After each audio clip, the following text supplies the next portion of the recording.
Hello बच्चे लोग, बहुत बहुत स्वागत है द वाइट बोर्ड चैनल पे। आज दूसरे लोकेशन पे आके शूट करना पड़ रहा है, कुछ काम काज कह सकते हो, समस्या कह सकते हो, उसकी वजह से। तो उसके लिए टेंशन नहीं लेना है, इस पे भी अच्छे से ही बताऊंगा। और कहीं ना कहीं मेरे वाले बोर्ड से बड़ा बोर्ड है तो ज़्यादा अच्छा मुझे स्पेस मिल गया। और तुम्हारे लिए एक कंडीशन ये है कि ध्यान से समझना। बताऊँगा तो मैं वैसे ही नॉर्मली बहुत अच्छे तरीके से समझाऊँगा, ध्यान से समझना, क्योंकि यार दूसरे जगह पे आके शूट कर रहा हूँ सुबह सुबह, तो समझ सकते हो ना, परेशानी उठा रहा हूँ, तो आप भी थोड़ी सी उठाओ, समझने के लिए मेहनत करो थोड़ा सा अच्छे सा। बाकी आज के वीडियो हम लोग क्या करने वाले हैं वो आपको बता देते हैं। थंबनेल देख के थोड़ा सा आइडिया तो लग ही गया होगा, फिर भी बताते हैं कि प्रश्नावली 10.2 के प्रश्नों को हल करने वाले हैं। और प्रश्नावली 10.2 के प्रश्नों को हल करने से पहले मैं आपको कुछ ऐसी चीज़ें बताना चाहूँगा जिससे आपको समझने में आसानी हो जाए। जैसे प्रश्न 1 से 8 तक रेखा का समीकरण ज्ञात करने के लिए कहा गया है, और कहा गया है कि जो दिए गए प्रतिबंधों को संतुष्ट करता है। तो रेखा का समीकरण क्या होता है, ये अगर हम अच्छे से समझ लें तो हमारे लिए क्वेश्चन को सॉल्व करना बहुत ज़्यादा ईजी हो जाने वाला है। अब ये बोर्ड थोड़ा सा गंदा है, नेक्स्ट डे अगर आऊँगा तो इसको अच्छे से मैं कोशिश करूँगा साफ़ कर दूँ। बाकी उम्मीद करूँगा कि आपको इस पर अच्छे से दिखाई देगा, क्योंकि मार्कर में मैंने इंक बहुत भर लिया है। ठीक है, तो रेखा का समीकरण समझते हैं हम लोग अच्छे से। सबसे पहले कोई रेखा है, मान लो ये रेखा है, तो इस रेखा का समीकरण ज्ञात करने के लिए हमारे पास क्या क्या चीज़ें होनी चाहिए। ऐसे अलग अलग कंडीशन में अलग अलग चीज़ें होती हैं, लेकिन यहाँ पे हमें दो चीज़ें चाहिए। एक तो कोई एक बिंदु हमें मालूम होना चाहिए जो उस रेखा पे हो, और इस बिंदु का निर्देशांक मालूम होना चाहिए। जैसे मान लेते हैं कि अगर इसका निर्देशांक x और y है, हालांकि निर्देशांक ऐसे ही लिखे जाते हैं, नंबर में होगा ये कि अगर इस बिंदु का निर्देशांक x और y है तो और निर्देशांक तो पता हो गया, और साथ में हमें इस रेखा की ढाल पता होनी चाहिए। ढाल को हम लोग प्रवणता भी कह देते हैं, जो मान लेते हैं कि m है।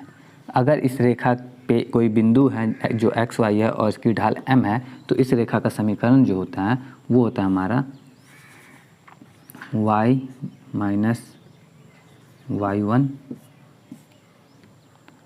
बराबर m x माइनस x1। ये होता है रेखा के समीकरण का फॉर्मूला, जहाँ पे y1 और x1 जो है वो ये है, ये दोनों। मतलब यहाँ पे x y की जगह अगर नंबर माना होता मैंने कुछ, जैसे 2 और 3, तो x1 जो होता वो 2 हो जाता और y1 जो होता वो 3 हो जाता, ढाल तो हमारा m है ही। तो इस तरह से हम रेखा का समीकरण निकालते हैं। तो ये तो हो गया सिंपल तरीका। अगर कुछ और कंडीशन दिया हो तो हम रेखा का समीकरण कैसे निकालेंगे। जैसे मान लो कि पहले एक कार्तीय तल बना देता हूँ। कार्तीय तल क्या, जहाँ पे सभी रेखाएं होंगी, सभी बिंदु होंगे। अब यहाँ पे कोई रेखा है, जैसे मान लो यहीं से मैंने एक लाइन खींचा, मान लो इस तरह से मैंने एक लाइन खींचा। अब ये रेखा है, तो इस रेखा की ढाल क्या होगी। तो इस रेखा की जो ढाल होती है ना, ये x अक्ष के धन दिशा में जो बना हुआ इसके साथ कोण होता है यहाँ पे, ठीक है। अगर ये थीटा है तो इस रेखा की जो ये जो रेखा है हमारी a और b, इस रेखा की जो ढाल होगी, प्रवणता होगी m बराबर, वो tan थीटा से निकाल लेंगे हम लोग, m बराबर tan थीटा से। तो प्रवणता जब निकल गया, m निकल गया। अब इस पे कोई एक बिंदु मिल जाता हमें, जैसे मान लो इस बिंदु का निर्देशांक, इस बिंदु का निर्देशांक, या फिर बीच में कोई भी किसी भी एक बिंदु का निर्देशांक हमें मिल जाता। मान लेते हैं इसी का निर्देशांक क्या है, x1 और y1 है, ठीक है, x1 और y1। तो इस रेखा की क्या निकाल सकते हैं हम लोग, समीकरण निकाल सकते हैं। समीकरण का फॉर्मूला सिंपल वही है हमारा, क्या, y माइनस y1 बराबर m x माइनस x1। इसी फॉर्मूले पे निकलेगा, जहाँ पे m हमें पता नहीं था, इसका एक बिंदु मालूम है, ठीक है, और m मालूम है, एक बिंदु और m, उससे हम रेखा का समीकरण निकाल सकते हैं। अब यहाँ पे बिंदु हमें मालूम ही नहीं, मतलब सॉरी, m हमें मालूम नहीं था, हमें ये कोण मालूम था थीटा। तो थीटा से हमने क्या निकाला, m निकाल लिया, और m निकाल लिया तो अब यहाँ पे हम m रखेंगे, और x1 और y1 तो हमें मालूम हो गया। तो ये दूसरा तरीका था समीकरण निकालने का, जब हमें सिर्फ एक बिंदु मालूम हो और कोण मालूम हो, ठीक है। तीसरा तरीका समझाता हूँ थोड़ा सा, कि जैसे अब हमें ना बिंदु मालूम है ना कोण, सॉरी, ये कोण हमें मालूम नहीं है, ये कोण हमें नहीं बताया गया, हमें बस दो बिंदु बता दिए गए हैं यहाँ पे, एक दूसरा बिंदु जो है x2, y2। अब दो बिंदु बता दिए गए, तो इससे हम रेखा का समीकरण कैसे निकालेंगे। तो इससे रेखा का समीकरण कुछ इस तरह से निकालते हैं हम लोग कि y माइनस y1 वही चीज़, और यहाँ पे फॉर्मूला m ही है, और x माइनस x1। अब यहाँ पे m तो हमें मालूम नहीं है, और ना ही हमें ये कोण मालूम है, ना m मालूम है ना कोण मालूम है। तो हम इसका m कैसे निकालेंगे। तो m का एक m निकालने का एक और फार्मूला होता है, वो होता है y2 माइनस y1 बटा x2 माइनस x1। तो इससे हम m निकाल लेंगे और m निकालेंगे तो इस पे रखेंगे, इस पे रखेंगे, तो 2 बिंदु से होके जाने वाली रेखा m निकल गया हमारा। अब यहाँ पे y2 minus y1 x2 minus x1 कर लेंगे तो m निकल जाएगा और m निकल जाएगा। तो फिर इसमें जो y1 है वो माइनस करेंगे, x1 माइनस करेंगे, इसमें रखेंगे ना, हमारा सीधे सीधे रेखा का समीकरण आ जाएगा। उम्मीद करता हूँ इतना कुछ अच्छे से समझ में आया होगा। अब बढ़ते हैं आगे, थोड़ा सा एक और रूप में रेखा का समीकरण समझते हैं। थोड़ा सा इसको मिटा के फिर से बनाता हूँ।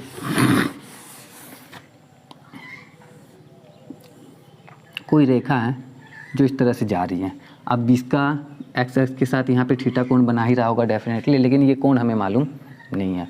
तो मालूम क्या है, अब मालूम यहाँ पे कोण मालूम नहीं है हमें, रेखा पे कोई बिंदु भी मालूम नहीं है, रेखा पे कोई बिंदु भी नहीं मालूम है, कोण भी नहीं मालूम है। तो बिंदु नहीं मालूम है तो हम उसका बिंदु का निर्देशांक गया हमारा और प्रवणता भी गया, तो हम इसका निकालेंगे। इसमें मालूम क्या है, कुछ ना कुछ तो दिया रहेगा तभी तो हम निकालेंगे ना। तो हमारे पास दिया है कि एक रेखा है जिस पर मूल बिंदु से डाले गया लंब, मतलब ये मूल बिंदु है, इससे डाला गया रेखा पे लंब, ठीक है।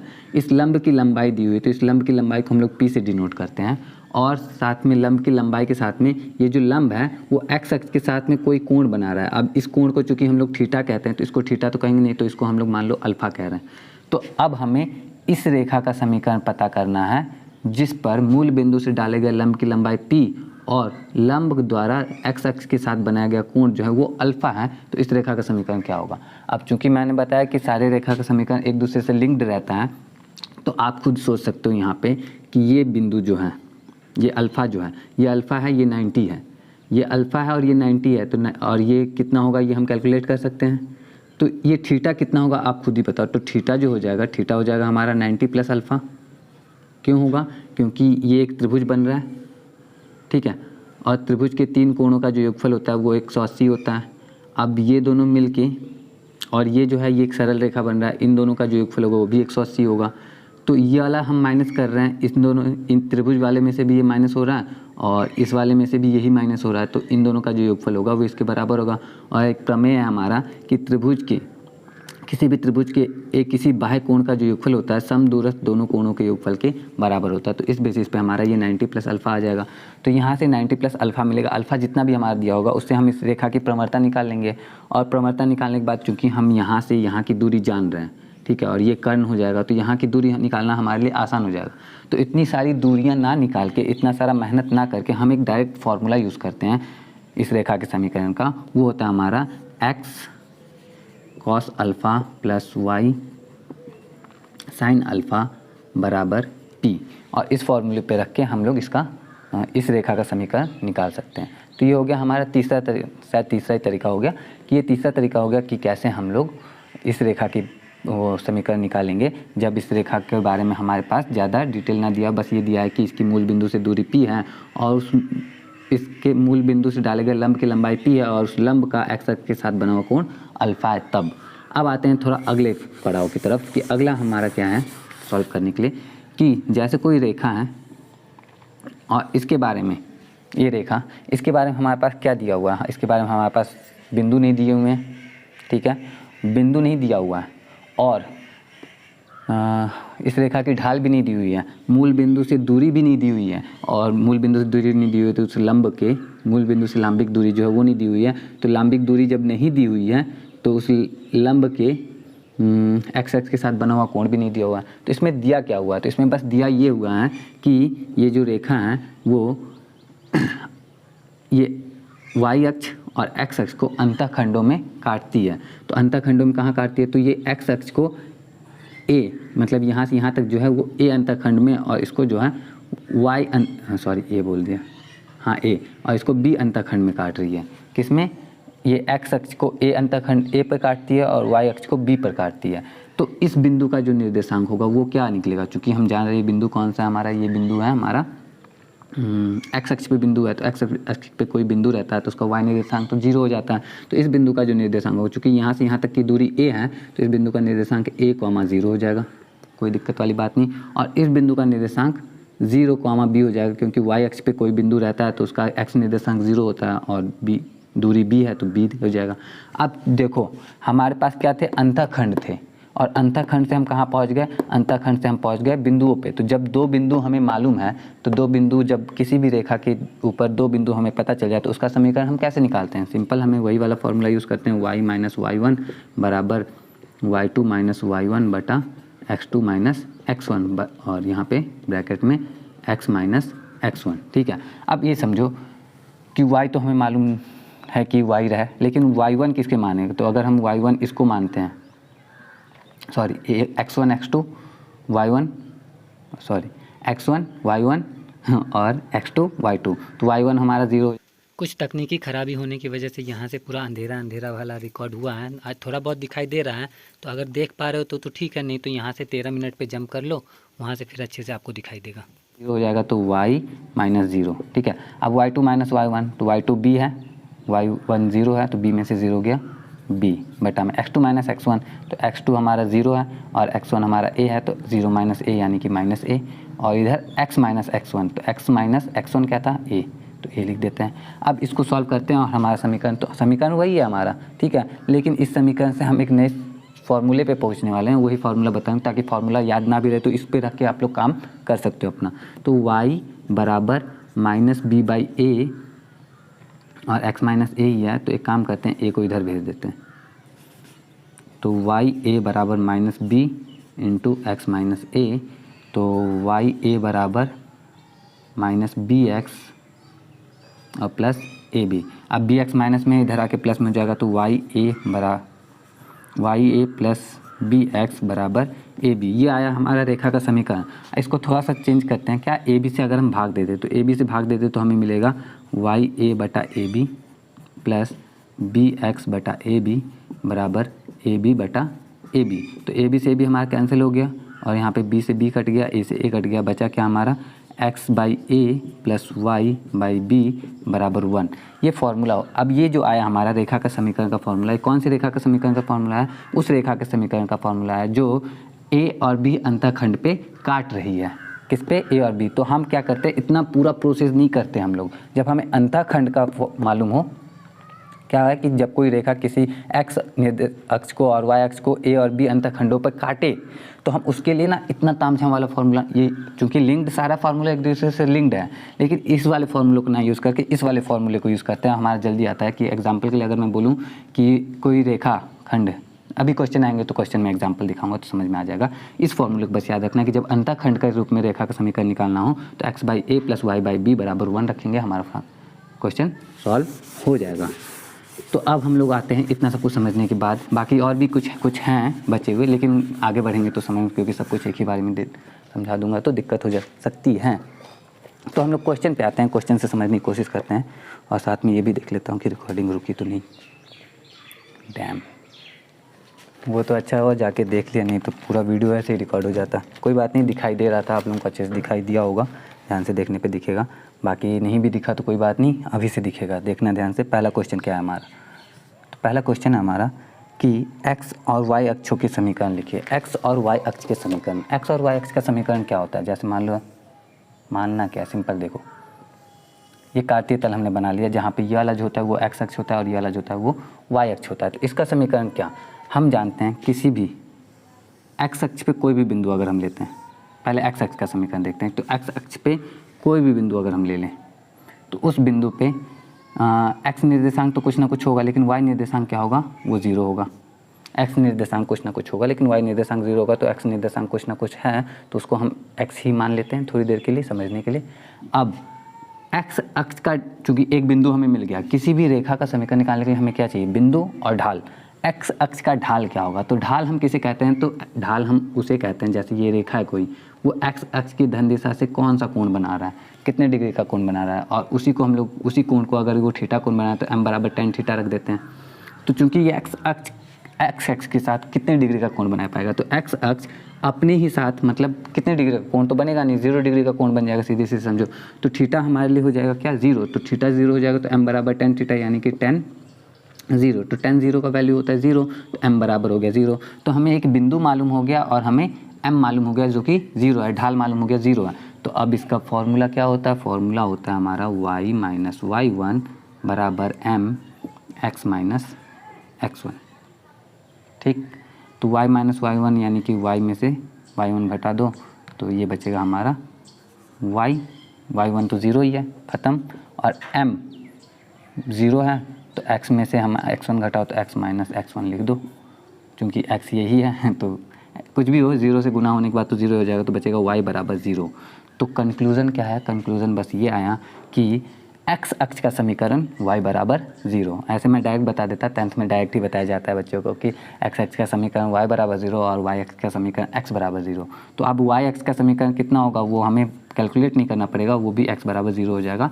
इसी बेस पे आप लोग समझ सकते हो, ठीक है। तो अब से फटाफट आ जाते हैं हम लोग अगले क्वेश्चन पे कि अगला क्वेश्चन क्या है हमारा, और मैं साथ में देख भी लेता हूँ कहीं फिर से स्क्रीन काला तो नहीं हो गया। तो दूसरा क्वेश्चन है हमारा ढाल और बिंदु। सिंपल देखो, क्वेश्चन नंबर 2 मैं सॉल्व भी नहीं करूँगा इसको। तो ढाल यानी कि m हमारे पास में है 1/2 और बिंदु यानी कि x1 और y1 हमारे पास में है, क्या है -4 और 3। तो जब x1 y1 और m हमें मालूम है तो इस रेखा का समीकरण क्यों नहीं ज्ञात होगा हमसे। y minus y1 m x minus x1 वाला फॉर्मूला लगाओ, क्वेश्चन सॉल्व होगा भाई, बिल्कुल होगा। अब आते हैं अगले क्वेश्चन की तरफ। अगला क्वेश्चन में क्या है, वो जो शुरू में उतना टाइम दिया था वो इसीलिए दिया था ना ताकि आगे जल्दी जल्दी बढ़ सके हम लोग। थर्ड नंबर का क्वेश्चन क्या है देखते हैं। तो थर्ड नंबर में दिया है बिंदु 0 0 से जाने वाली और ढाल m वाली। अब देखो x1 जो है वो 0 है, y1 जो है वो भी 0 है और ढाल जो है m जो है वो ऑलरेडी m ही है। तो इसका समीकरण क्या ही निकलेगा, खुद ही देखो ना। y माइनस y1 करेंगे तो y में से 0 गया तो 0 और m तो m है, और x में से x1 करेंगे तो x में से 0 गया तो x, तो बचा क्या y बराबर mx। तो उस रेखा का समीकरण जो बिंदु 0 0 से होकर जाती है और जिसकी ढाल m है, उस रेखा का जो समीकरण होगा वो ये होगा, ठीक है। आते हैं अगले क्वेश्चन पे हम लोग फटाफट से। बड़ा छोटा छोटा क्वेश्चन लग रहा है ना। 4 नंबर, बिंदु दिया हुआ है और x अक्ष के साथ 75 डिग्री के कोण पर झुका हुआ भी है। वो रेखा जो है जिसके ऊपर एक बिंदु दिया हुआ है, बिंदु क्या दिया हुआ है 2,2√3 और थीटा जो दिया हुआ है हमारा वो दिया हुआ है 75 डिग्री। अब यहाँ पे x1 बराबर 2 और y1 बराबर 2√3, ये तो x1 y1 तो है, लेकिन यहाँ पे हमारे पास में m नहीं है।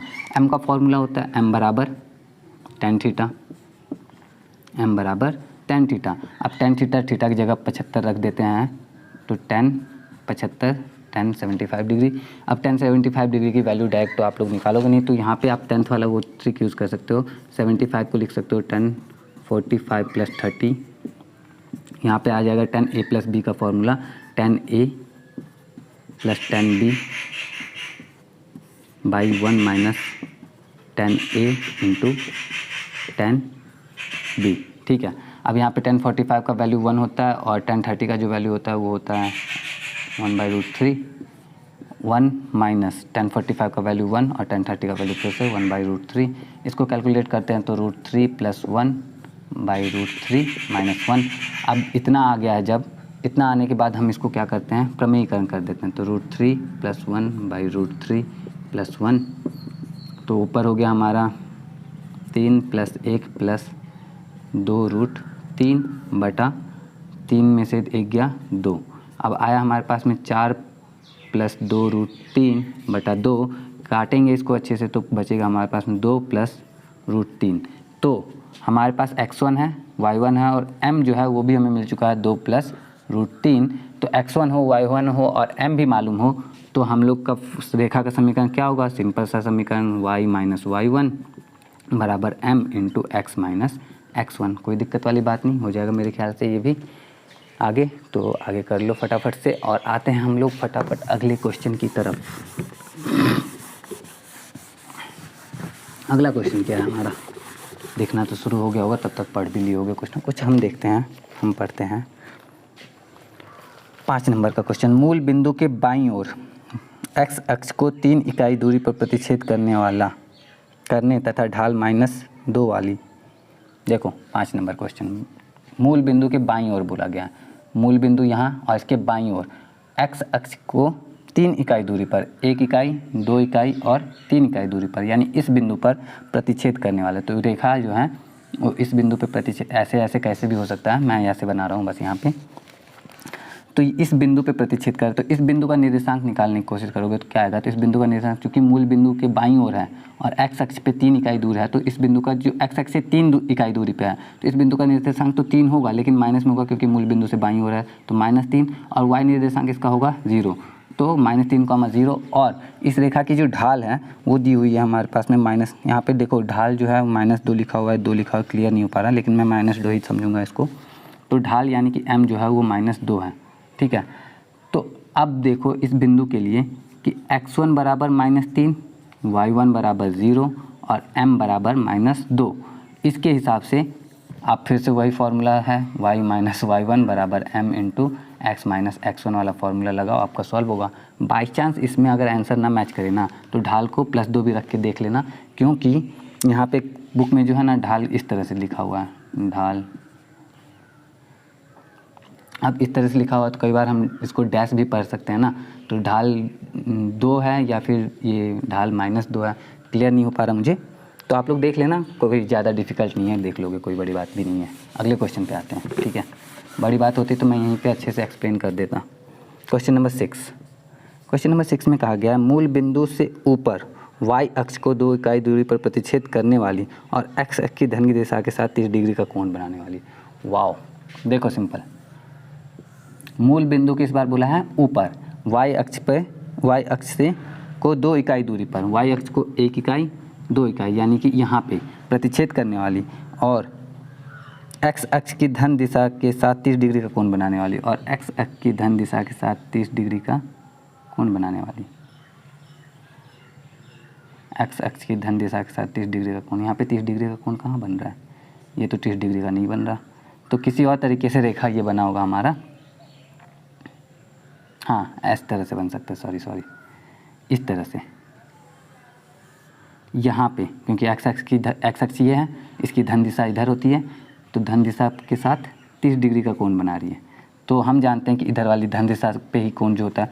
अब यहाँ पे इस बिंदु का निर्देशांक निकालो, पहले इस बिंदु का निर्देशांक क्या होगा, तो y अक्ष है, तो y अक्ष पे जो x निर्देशांक होता है वो तो 0 होता है, लेकिन y निर्देशांक क्या होगा, तो वो 2 हो जाएगा, ठीक है। तो इस बिंदु का निर्देशांक मालूम है और बनाया हुआ कोण भी मालूम है हमें, कोण है 30, तो थीटा बराबर 30 है, तो m बराबर आ जाएगा tan थीटा, यानी tan 30 का वैल्यू 1/√3।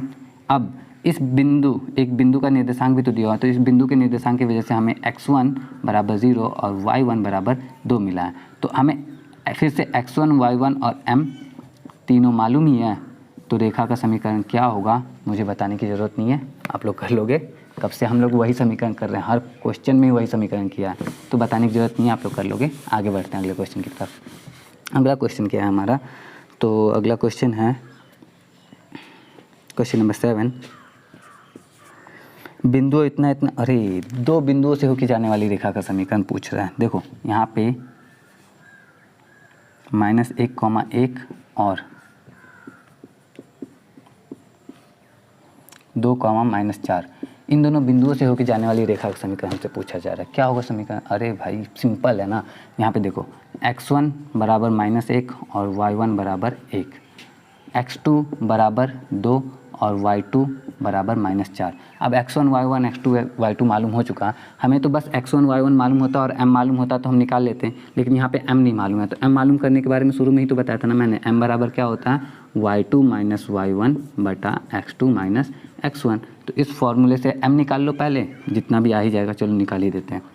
y2 माइनस y1 यानी कि -4 - 1 बराबर -5 बटा x2 माइनस x1 यानी 2 - 1, तो 2 में से 1 घटाएंगे तो 1 आएगा, लेकिन 2 में से -1 घटाएंगे तो 3 हो जाएगा, तो ये बचा हमारे पास में -5/3, वही तो लिखा हुआ था। तो m हमें मालूम हो गया -5/3 है, तो सिंपल फिर से वही फार्मूला y माइनस y1 बराबर m into x minus x1 लगाओ, m ये रखना और x1 और y1 की जगह पे इन दोनों में से रख देना, x1 की जगह पे ये, y1 की जगह पे ये, और आपका रेखा का समीकरण आ जाएगा। उम्मीद करता हूँ समझ में आ गया होगा। आते हैं अगले क्वेश्चन की तरफ। क्वेश्चन नंबर 8 हमारा क्या है, तो क्वेश्चन नंबर 8 है, उस रेखा का समीकरण ज्ञात कीजिए जिसकी मूल बिंदु से लांबिक दूरी 5 इकाई और लंब धन एक्स एक्स से 30 डिग्री का कोण बनाता है। फिर से हम अगर उस वाले पे जो हमने शुरू में ही समझा था, उस रेखा का समीकरण ज्ञात कीजिए जिसकी मूल बिंदु से लांबिक दूरी जो है वो कितनी है, 5 इकाई है, और उसकी एक्स अक्ष की धन दिशा के साथ बना हुआ कोण जो है वो है 30 डिग्री का। तो अब इस रेखा का समीकरण हमें ज्ञात करना है जिसकी मूल बिंदु से जो लांबिक दूरी वो 5 इकाई है और लंब की एक्स अक्ष की धन दिशा में बना हुआ कोण जो है वो 30 डिग्री है। अब यहाँ पे हम कौन सा फॉर्मूला लगाते हैं, तो हमने इस पे शुरू में ही डिस्कस कर लिया। तो क्या था, x cos alpha plus y sine alpha बराबर पी। इस फॉर्मूले पे रख के हम इसको सॉल्व कर लेंगे। तो चलो रख के सॉल्व कर ही देता हूँ। एक्स कॉस अल्फ़ा की जगह पे cos 30 plus y sine alpha की जगह पे साइन 30 और पी की जगह पे 5। तो कॉस 30 का वैल्यू होता है √3/2 और साइन 30 का वैल्यू होता है 1/2। तो x √3 प्लस y/2 बराबर 5 है।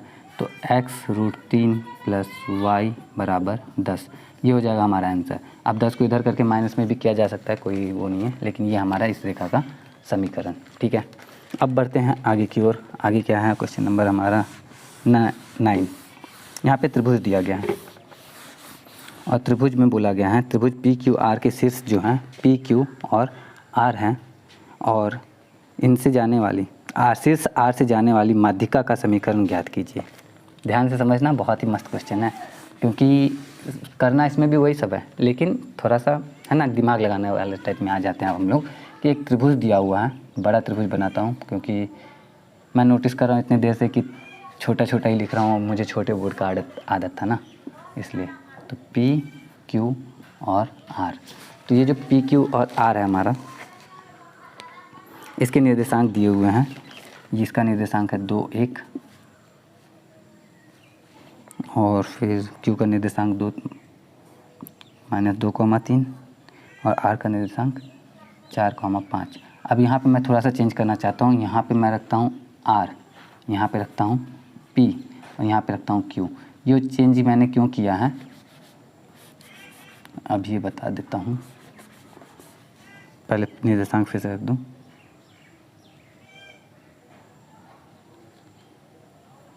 PQR ना, तो यहाँ पे P रखो, PQR, ठीक है, सही है। P की जगह पे रखते हैं 2,1, R की जगह पे रख दिया हमने -2,3 और R की जगह पे हमारा हो गया 4,5। अब ये त्रिभुज के शीर्ष हैं और R से जाने वाली माध्यिका का समीकरण ज्ञात करना है। R से जाने वाली माध्यिका का समीकरण। अब R से कोई भी रेखा अगर जाएगी तो उसके लिए बिंदु तो हमें एक मिल गया। R से जाने वाली रेखा के लिए एक बिंदु तो मिल गया, क्योंकि R से होके जा रही है तो जाहिर सी बात है कि इस बिंदु से होके जाएगी और इस बिंदु से होके जाएगी, तो उस रेखा पे ये बिंदु होगा ही होगा। तो ये एक बिंदु का तो मिल गया। अब हमें इस R से जाने, अब माध्यिका किसको कहते हैं, तो माध्यिका उसको कहते हैं कि जब किसी त्रिभुज की किसी शीर्ष से सामने वाली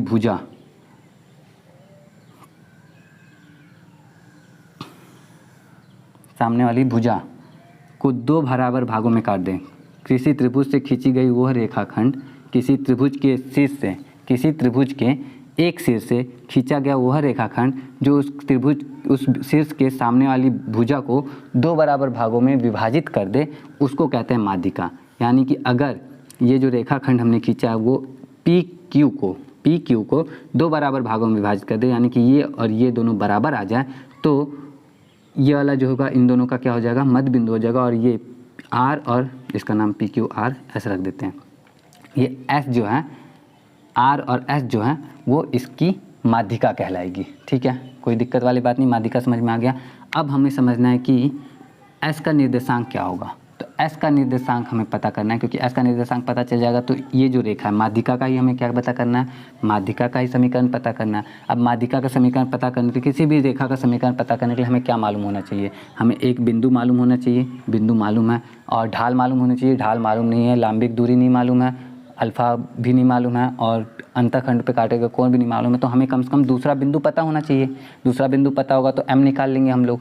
तो अब ये दूसरा बिंदु जो है वो पता कैसे करेंगे, तो पी क्यू का मध्य बिंदु, पी क्यू का मध्य बिंदु क्या है, एस है। तो एस के निर्देशांक, एस के निर्देशांक, तो एस के निर्देशांक का क्या फॉर्मूला होता है, तो चूंकि ये मध्य बिंदु है पी और क्यू का, इसलिए एस के जो निर्देशांक होंगे वो हो जाएंगे हमारे ये दोनों के एक्स अक्ष को जोड़ो, पी और क्यू के एक्स निर्देशांकों का योगफल बटा 2 और वाई निर्देशांकों का योगफल बटा 2। तो यहाँ पे एक्स निर्देशांक का योगफल -2 + 2 बटा 2 और वाई निर्देशांक यानी कि 3 और 1 का योगफल बटा 2। तो ये एस का निर्देशांक आएगा। मध्य बिंदु के निर्देशांक का फॉर्मूला यही होता है। क्या होता है कि जैसे मान लो दो बिंदु हैं, अगर x1 और y1, x2 y2, ये दो अलग अलग बिंदु हैं और इन दोनों का मध्य बिंदु हमें पता करना हो, तो मध्य बिंदु का निर्देशांक का जो फॉर्मूला होता है वो होता है हमारा मध्य बिंदु का निर्देशांक बराबर x1 + x2 बटा 2, y1 + y2 बटा 2। और ये जितना भी आता है वो एक्स, इस मध्य बिंदु का एक्स निर्देशांक होता है और ये वाई निर्देशांक होता है। ठीक है, तो अब बढ़ते हैं, थोड़ा इस पे आते हैं कि ये निर्देशांक का फॉर्मूला हमने लगा दिया। तो 2 में से 2 गया 0, 0 बटा 2 यानी कि 0 और 3 + 1 यानी 4, 4 बटा 2 बराबर 2। तो एस का जो निर्देशांक आया वो है हमारा 0, 2। तो एस का निर्देशांक हमें मिल चुका, आर का निर्देशांक हमें पहले से मालूम है। तो आर एस जो माध्यिका है उसका समीकरण क्या होगा, तो यहाँ पे हम देखो x1 y1, x1 की जगह 4 और y1 की जगह 5 रखते हैं, तो x2 और y2 भी रखेंगे कुछ ना कुछ। तो x2 की जगह पे 0 आ जाएगा हमारा, y2 की जगह पे 2 आ जाएगा। तो अब यहाँ पे m निकाल लेते हैं हम लोग। m बराबर क्या होता है, तो m बराबर होता है हमारा y2 - y1 बटा x2 - x1। तो y2 - y1 यानी 2 में से 5 गया -3 और x2 - x1 यानी कि 0 में से 4 गया -4। ठीक है, तो ये बचा हमारा 3/4। m आ चुका है हमारा 3/4। तो m मालूम है और बिंदु भी मालूम है। अब ध्यान देना है हमारा कि इस रेखा की जो ढाल आई वो आई है 3/4। एक बार फिर से चेक कर लेना चाहिए मुझे। 2 में से 5 गया -3, 0 में से 4 गया, ठीक ही लग रहा है। चलो कुछ गड़बड़ होगा तो बाद में पता चलेगा। तो ये 3/4 जो है हमारा ढाल आ चुका है, इस रेखा का ढाल। अब चूंकि यहाँ पे थोड़ा सा दो चीज़ वेरीफाई करेंगे हम लोग। पहला चीज़ कि इस रेखा की ढाल हमें मालूम है जो इस बिंदु से भी होके जा रही है और इस बिंदु से भी होके जा रही है।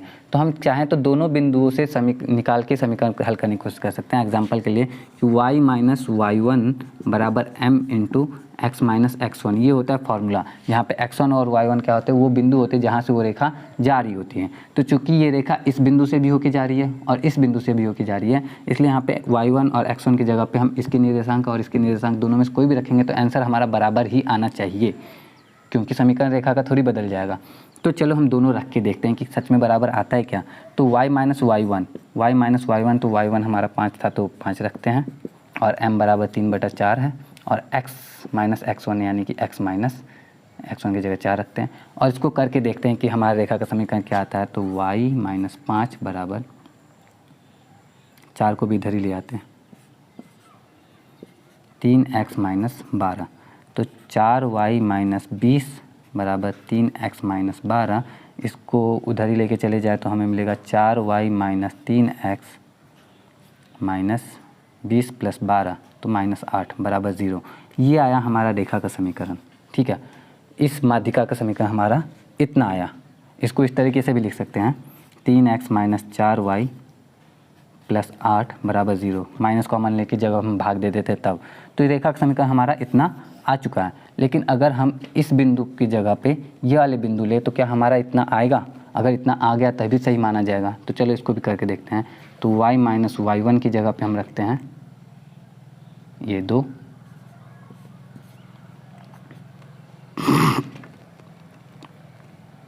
और फिर 3/4 और फिर x1 की जगह पे 0। वाह, भाग देते हैं। 4y - 8 बराबर 3x - 0। तो इसको कैलकुलेट करते हैं तो 4y - 3x - 8 बराबर 0।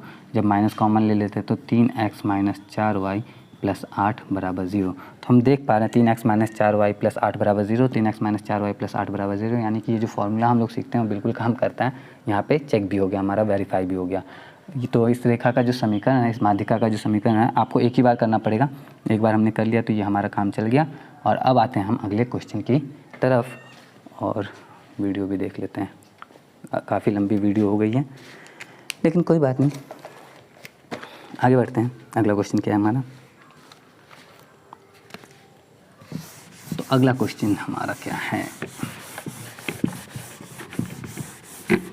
Question number 10। -3,5 से होकर जाने वाली और बिंदु 2, 5, 3, 6 से जाने वाली रेखा पर लंब रेखा का समीकरण ज्ञात कीजिए। वाओ! क्वेश्चन नंबर 10 समझते हैं ध्यान से।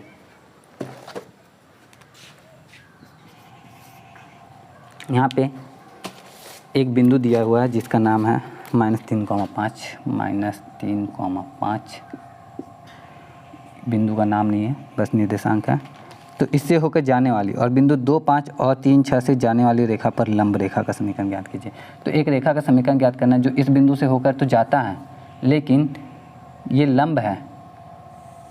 किस रेखा पे लंब है? तो इस रेखा पे लंब है। इस रेखा का समीकरण हमें ज्ञात करना है जो इस रेखा पर लंब है। और ये रेखा जो है, इसके दो बिंदु दिए हुए हैं हमारे पास में। वो बिंदु है हमारे 2,5 और -3,6। ठीक है, चूँकि ये माइनस इधर लिखा हुआ है, 2 इधर लिखा हुआ है, तो ऐसा कभी होता तो नहीं है, लेकिन समझ लो कि ये चित्र जो है हमने उल्टा पुल्टा बनाया, कच्चा चित्र जिसको बोलते हैं।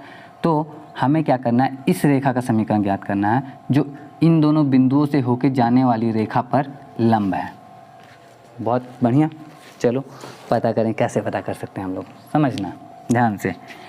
हम जानते हैं कि जब दो रेखाएं, इन रेखाओं का नाम भी रख देते हैं, जैसे मान लो ये A, B और ये C, और C है तो मान लो यहाँ पे D है। ठीक है, हम जान रहे हैं कि रेखा AB रेखा CD पर लंब है। हालांकि बोला गया है कि CD AB पे लंब है, लेकिन हमें मालूम है कि अगर AB BC पे लंब है तो BC भी तो AB पे लंब होगा ना, क्योंकि 90 डिग्री सिर्फ यहाँ पे थोड़ी बनेगा, यहाँ पे भी बनेगा, यहाँ पे भी बनेगा और यहाँ पे भी बनेगा। तो दोनों एक दूसरे पे क्या है? लंब है। तो जब दोनों एक दूसरे पे लंब हैं तो इसलिए रेखा AB की ढाल गुना रेखा CD की ढाल बराबर -1। मतलब दो रेखाएं जब एक दूसरे पर लंबवत होती हैं तो उनकी जो ढाल का गुणनफल होता है वो -1 आता है। तो AB की ढाल तो हमने कैलकुलेट किया नहीं है, हमें पता नहीं है ऑब्वियसली। तो AB की ढाल पहले निकाल लेते हैं। तो AB की ढाल का कैसे निकालेंगे? तो AB की जो ढाल होगी, AB की ढाल, तो AB की ढाल निकालने का फॉर्मूला तो हम ये यूज़ करेंगे y2 माइनस y1 बटा x2 माइनस x1। ये वाला फॉर्मूला क्यों यूज़ करेंगे? क्योंकि ये दो बिंदु मालूम है हमें, तो x1 y1 हमें आराम से मिल जाएगा, x2 y2 भी मिल जाएगा। तो y2 माइनस y1 यानी 6 माइनस 5 यानी कि 1, और x2 माइनस x1 यानी -3 माइनस 2 तो -5। तो AB की जो ढाल आ गई वो आ गई हमारे पास -1/5। और रेखा CD की ढाल हम कैलकुलेट कर नहीं सकते ऑब्वियसली, क्योंकि हमारे पास एक ही बिंदु है। तो CD की ढाल को हम अगर m लिखते हैं, सिर्फ m, ठीक है, तो बराबर आएगा -1। अब चूँकि -1/5 गुणे m बराबर -1 है, तो m बराबर हमारा आ जाएगा -5। तो m बराबर हमें मिल चुका है 5। तो m किसकी ढाल है? तो m जो है वो CD की ढाल है, रेखा CD की ढाल। तो रेखा CD के लिए, किसके लिए? CD के लिए m बराबर हमारा 5 है, x1 बराबर हमारा -3 है और y1 बराबर हमारा 5 है। तो x1 मालूम है, y1 मालूम है और m मालूम है।